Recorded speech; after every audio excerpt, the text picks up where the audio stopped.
மட்டுமே வஞ்சிட்டு இருக்காங்க. இதை நீங்க எப்படி பாக்குறீங்க? குறிப்பா வந்து அணு உலைகள் மற்ற இடங்கள்லாம் வேணாம்னு சொல்லி தமிழ்நாட்டில் கொண்டு வந்து, தமிழ்நாடு ஒரு டம்ப் யார்டா, ஒரு குப்பை தொட்டியா தமிழ்நாடு?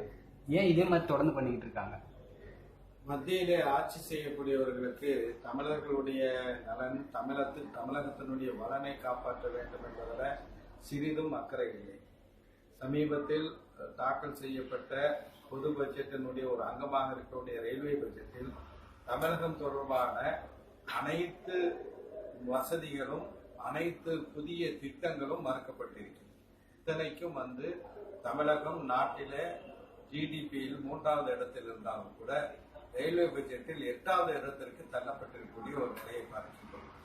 இதே போன்றுதான் அணு உலைகள் என்றாலும் தமிழகம்தான், கொட்டிப்புறத்தில் இருக்கக்கூடிய நியூட்ரினோ ஆய்வு மையம் என்றாலும் தமிழகம்தான், அதே போன்று மீத்தேனை எடுக்க வேண்டிய ஒரு நிலை என்றாலும் தமிழகம்தான் என்ற அளவில தமிழகத்தை வஞ்சிக்கக்கூடிய வகையிலே தமிழர்கள் இதையெல்லாம் சகித்துக் கொண்டிருப்பார்கள்.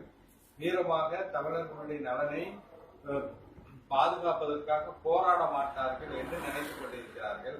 ஆனால் அவையெல்லாம் 2017 ஜனவரிக்கு முன்புதான் மத்திய அரசு உடனடியாக இந்த திட்டங்களை எல்லாம் நிச்சயமாக ரத்து செய்ய வேண்டும். கூடங்குளம் அணு உலை உலகத்திலே மிக நவீன தொழில்நுட்பத்துடன் ஸ்தாபிக்கப்பட்டது என்று சொன்னார்கள். ஆனால் அந்த முதல் அலகு நிரந்தர நோயாளியாக இருக்கிறது. பல மாதங்கள் அது செயலிழந்து அதற்கான பராமரிப்பு வேலைகள் நடைபெற்றுக் கொண்டிருக்கின்றன என்று சொல்லி மீண்டும் செயல்பட ஆரம்பித்த சில நாட்களில் மீண்டும் அது மூடக்கூடிய ஒரு சூழல் இருக்கு. இந்த லட்சணத்துல கூடங்குளத்துல 3, 4, 5, 6 அலகுகள் அமைக்கப்படும் என்று சொல்வது தமிழர்களை இழிச்ச வாயின்களாக மத்திய அரசு கருதுகிறது என்பதற்கான எடுத்துக்காட்டாக இருக்கின்றது.